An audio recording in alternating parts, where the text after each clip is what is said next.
Hi అండి. ఈరోజు మనం పానీపూరి ఎలా చేసుకోవాలో చూద్దాము. ఇంట్లో చేసుకుంటే హైజెనిక్గా ఉంటుంది. సో మనం ఇంట్లో చేసుకొని తిందామండి. ఎలా చేసుకోవాలో చూపిస్తున్నాను.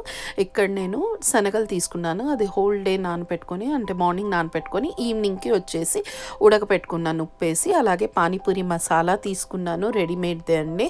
మీకు నచ్చిన బ్రాండ్ తీసుకొని దాన్ని నీళ్ళల్లో కలిపేసుకుంటే సరిపోతుందండి. ఆ తర్వాత నేను బాయిల్ పొటాటోస్ తీసుకొని అందులో కొంచెం ఉప్పు, కారం, తర్వాత వచ్చేసి జీలకర్ర, కొరియాండర్, అదే జీలకర్ర, ధనియాల పొడి వేసేసుకొని, ఆ తర్వాత వచ్చేసి కొంచెం అందులో కొత్తిమీర వేసేసి, కొంచెం ఆనియన్స్ వేసేసి కలిపేసుకున్నానండి.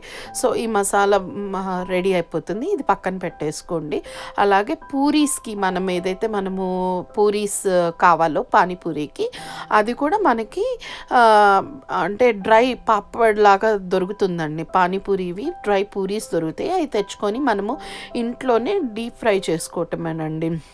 సో నేను అవి తెచ్చేసి అది కూడా ఫ్రై చేసేసానండి.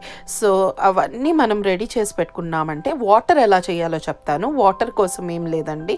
వాటర్ ఫస్ట్ మనము కొంచెం వాటర్ తీసుకొని అందులో పానీపూరి మసాలా పౌడర్ కలిపేసేసి, అందులో కొంచెం కొత్తిమీర, ఆనియన్స్, ఆ తర్వాత ఏదైతే ఆలు మసాలా ఉందో అది కూడా కలిపేసి, కొంచెం శనగలు కలిపేసేసి అందులో వాటర్ టేస్ట్ చేసుకొని చూడండి. మీకు అందులో ఉప్పు వేయాల్సిన అవసరం ఉండదు. ఆ వాటర్ సరిపోతుంది. అట్లాగే పక్కన పెట్టేసుకొని మీరు ఇంకా ఇట్లా అంతా సెట్ చేసుకొని ఒక బౌల్ తీసుకొని ఆ పూరీస్ని క్రాక్ చేసుకొని, ఇంకా మీకు తెలుసు కదా ఎవరికి ఏ ఫిల్లింగ్ కావాలో అది. ఫస్ట్ అయితే పొటాటో ఫిల్లింగ్, తర్వాత శనగలు, తర్వాత దాని మీద ఆనియన్స్ అండ్ వాటర్.